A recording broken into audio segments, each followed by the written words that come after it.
Wag na tayong maging one day millionaire. Yung bakasyon natin, gagamitin natin sa mga magandang bagay na ikauunlad natin. Isipin muna natin yung sarili natin kasi hindi habang buhay nagbabarko tayo.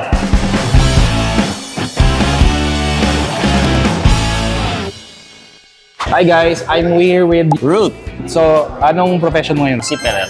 Kano ka lang katagal na bumibiyahe sa barko? Total 18 years. Working in a cruise line industry as a waiter. So, what brings you here na mag-aral ng content? Actually, hindi lang basta pala content yung inaaral dito eh.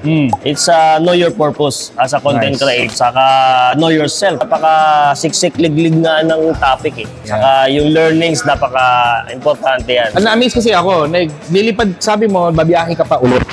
Tapos bumaba ka ng barko, tapos nag-aaral ka ngayon.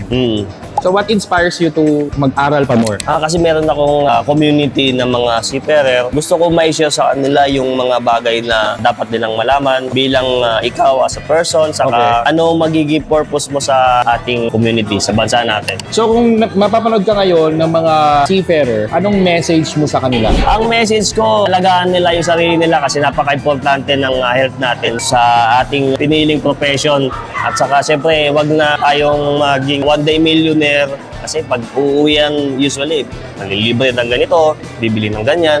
Isipin muna natin yung sarili natin kasi hindi habang buhay nagbabarko tayo. Thank you, Ruth. You're an inspiration. Thank you, thank you. Lalo na sa community niyo ng seafarer. So sana dumating tong message ito sa kanila. Especially sinabi mo, I like what you said about wag kang maging one day millionaire.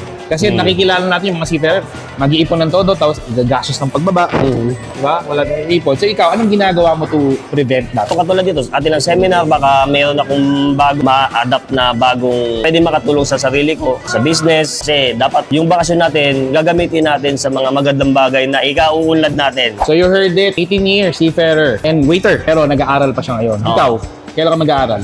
Ulit, para sa sarili mo. See you on the next video.